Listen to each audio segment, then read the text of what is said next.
안녕하세요. 당신을 위한 이 템 켈러의 90일 성경 공부를 5일 만에 다시 시작하는 것 같습니다.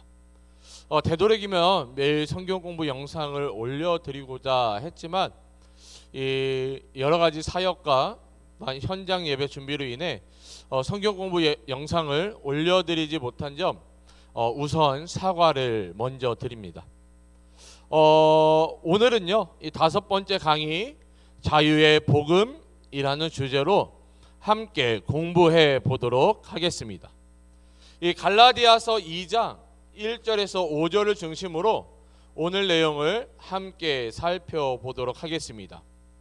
자, 함께 오늘 우리 그 책 교재를 읽어 보겠습니다.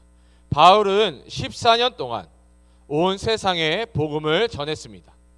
그 후 예루살렘에 가서 예수님의 지상 사역에 함께했던 사람들을 만나고자 했습니다. 그들은 서로 잘 통했을까요? 그들이 전하는 복음은 동일한 것이었을까요? 라고 책에서 서막을 알리고 있습니다. 우리가 오늘 첫 번째로 살펴볼 주제는요, 바울은 왜 갔는가입니다. 이 갈라디아서 2장 1절에서 5절을 읽어 보십시오. 14년 후에 내가 바나바와 함께 디도를 데리고 다시 예루살렘에 올라갔나니 계시를 따라 올라가 내가 이방 가운데서 전파하는 복음을 그들에게 제시하되 유력한 자들에게 사사로이 한 것은 내가 다름질하는 것이나 다름질한 것이 헛되지 않게 하려 함이라. 그러나 나와 함께 있는 헬라인 디도까지도 억지로 할례를 받게 하지 아니하였으니 이는 가만히 들어온 거짓 형제들 때문이라. 그들이 가만히 들어온 것은 그리스도 예수 안에서 우리가 가진 자유를 엿보고 우리를 종으로 삼고자 함이로되 그들에게 우리가 한시도 복종하지 아니하였으니 이는 복음의 진리가 항상 너희 가운데 있게 하려 함이라. 아멘. 자, 첫 번째 질문입니다. 1절에서 바울은 예루살렘에 있었습니다. 바울은 누구와 함께 예루살렘에 갔습니까? 이 바나바와 함께 이 디도를 데리고 다시 예루살렘에 올라갔다라고 1절은 기록하고 있습니다. 그런데 바울은 왜 굳이 이 14년이라는 시간적인 배경을 밝히고 있을까요? 바울이 이 14년간 사도로서 복음을 전했는데 예루살렘에 있던 제자들이 사도 바울이 복음을 전하는 것에 대해 제지하지 않았음을 은연중에 이야기하고 있는 것이죠. 예루살렘에 있던 제자들이 바울의 복음 전하는 것을 제지하지 않았다는 것은 이 바울의 사도직이 제자로부터 온 것이 아니라 예수 그리스도께로부터 온 것임을 이 제자들도 알고 있었음을 다시 한번 이 자신의 사도직에 대해 분명히 하고 있는 것입니다. 여기에 바나바와 함께 하였다라고 기록되어 있는데 우리가 잘 알다시피 이 바나바는 초대교회에서 이 리더의 역할을 했던 인물입니다. 다시 말해 이 초대교회의 이 리더십인 이 바나바와 바울이 사역했다는 것은 그의 사도권이 이미 초대교회 가운데 인정받고 있었음을, 또한 사람으로부터 난 것이 아니라 예수 그리스도로부터 그 계시로 말미암아 허락되었음을 확증시켜 주고 있는 것입니다. 자, 오늘 책에 나와 있는 두 번째 질문입니다. 자, 바울은 누구를 보기 원했습니까? 이 성경에는 유력한 자들이라 기록되어 있습니다. 여기에 나타난 유력한 자들이란 베드로, 또한 요한, 예수님의 동생 야고보 같은 사도뿐만 아니라 당시 초대교회 성도들에게 중요한 영향을 미치는 교회의 지도자들을 가리키는 표현이죠. 이 사도 바울이 유력한 자들을 만나 한 것이 무엇입니까? 이방 선교에 대해 보고를 했으며 이방인들에게 전했던 복음을 설명했다라고 2절에서 말하고 있습니다.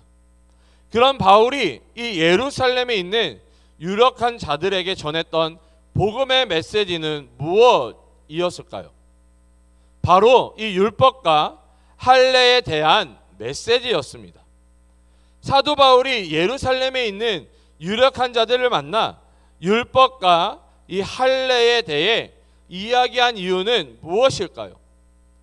이 사도행전을 읽어보면 아주 중요한 몇몇 사건들이 나타나 있습니다. 그 중에서 중요한 사건 중에 하나가 이 예루살렘 총회입니다. 예루살렘 총회가 열렸던 이유는 이 사도 바울이 이방 지역에서 복음을 전하고 열매를 맺게 되죠.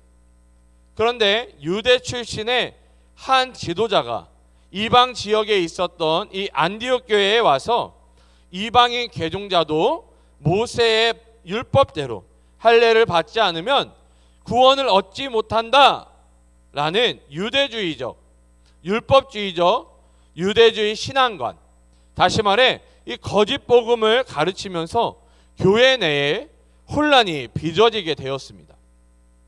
그래서 이 예루살렘 총회 가운데 이 구원에 관하여 또 율법과 할례에 대한 문제가 논의되었는데, 예루살렘 총회 결과 이방인이 구원을 받기 위해서는 이 예수 그리스도를 믿는 것만으로 구원을 받을 수 있다라고 결정하게 되죠.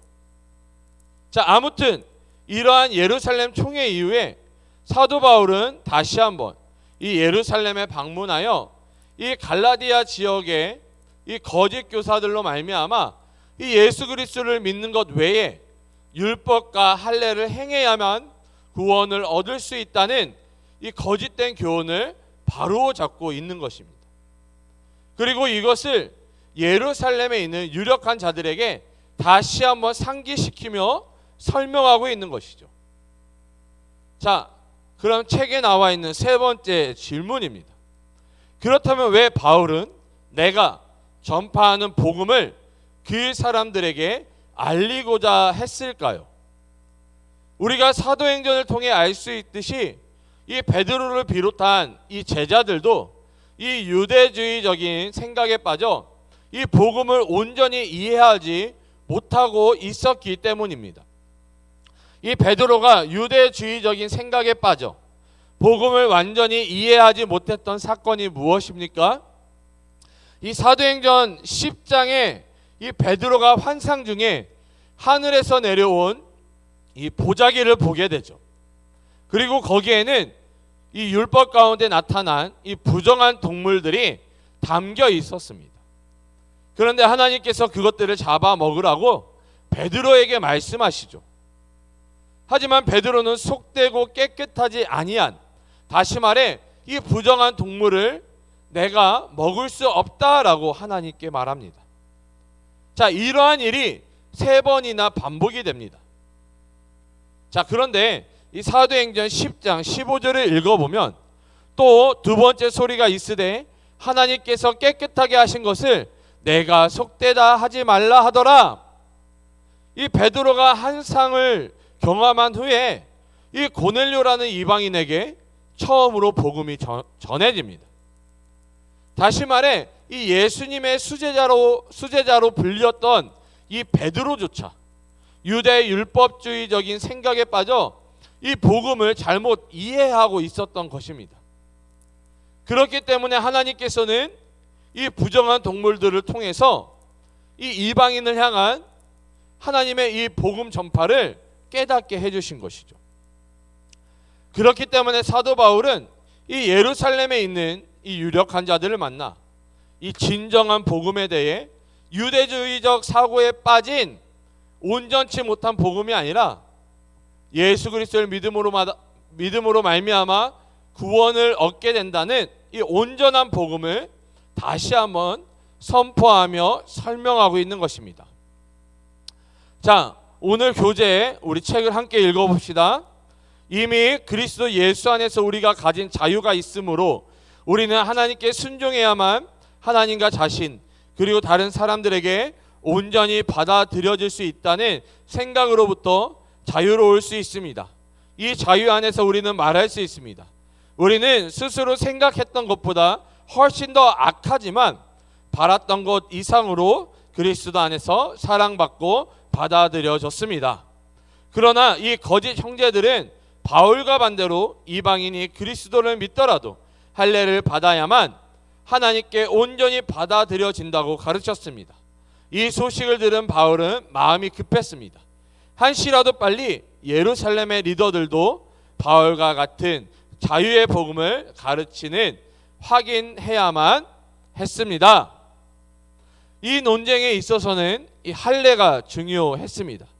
할례는 구약의 의식법이라 불리는 것의 일부인데, 의식법을 사람을 의식적으로 정결하게 하는 음식, 복장 등에 대한 자세한 규정입니다. 거짓 형제들은 이방인 전체가 늘 부정하여 하나님 앞에 오기에 부적합함으로 할례를 받고 일상생활에 대한 모세의 율법 전체를 따라야 한다고 주장했습니다. 다시 말해 우리가 살펴본 것처럼 이 잘못된 유대주의로 말미암아 이 복음을 변질시켰던 것이죠. 자, 두 번째로 우리가 살펴본 주제는 바울이 발견한 사실입니다. 자, 다섯 번째 질문입니다. 디도의 국적은 무엇입니까? 3절에 나타나 있는데요, 헬라인 디도라고 소개하고 있습니다. 지금 바울과 함께 복음을 전하고 있는 디도가 유대인이 아니었다라는 것이죠. 이방인이었다라는 것입니다. 여러분, 이 예수 그리스도의 복음은 예루살렘으로부터 이방을 향하고 있습니다. 그리고 이방인 또한 이 예수 그리스도의 복음을 듣고 믿기만 하는 것이 아니라 전할 수도 있다라는 것이죠.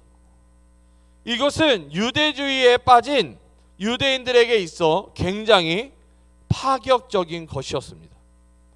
이 구원받을 수 없는 이방인들이 구원받았을 뿐만 아니라 이 예수 그리스도의 복음을 이방인들이 전하고 있기 때문이죠.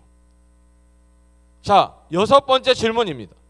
예루살렘의 교계 리더들이 디도에게 유대인의 표징인, 유대인의 징표인 할례를 받으라고 요구하지 않은 것은 왜 의미심장합니까? 이 예루살렘에 있던 유력한 자들, 다시 말해 이 초대교회의 리더들도 예루살렘 총회를 통하여 또한 바울이 다시 설명한 이 복음으로 인하여 복음 안의 자유를 깨닫게 된 것입니다. 복음 안의 자유를 깨닫게 되었다는 것은 율법과 할례로부터 자유하다라는 것입니다. 자, 그런데 율법과 할례로부터 자유하다는 것이 율법과 할례를 지키지 않고 무시해도 된다는 것이 아닙니다. 우리가 좀 전에 살펴보았던 것처럼 이 사도행전 15장 가운데 나타난 이 예루살렘 총회를 다시 살펴보면, 자, 10절 가운데 그런데 지금 너희가 어찌하여 하나님을 시험하여 우리 조상과 우리도 능히 매지 못하던 멍에를 제자들의 목에 두려느냐라며 야고보가 이야기하고 있습니다. 여러분, 이 율법은 구약 시대에 하나님께서 우리에게 주신 이 구원의 유일한 방법이었습니다. 하나님께서 우리에게 주신 율법을 다 지켜야만 이 구약 시대에는 구원을 이룰 수 있었던 것이죠. 그러나 하나님께서 주신 율법이 이스라엘 백성들에게 있어 멍해가 되었던 것입니다. 여러분, 하나님께서 주신 율법에 문제가 있었을까요? 아닙니다. 율법에 문제가 있었던 것이 아니라 이스라엘 백성들에게 왜 멍해가 되었을까요? 율법에 문제가 없는데 왜 이스라엘 백성들에게 율법이 멍해가 되었을까요? 여러분, 율법을 지켜야 했던 우리들에게 문제가 있었기 때문입니다. 왜냐하면 우리는 율법을 지킬 만한 존재가 되지 못하기 때문입니다. 율법을 지키지 못하는 존재이기에 율법이 멍해가 되었던 것입니다.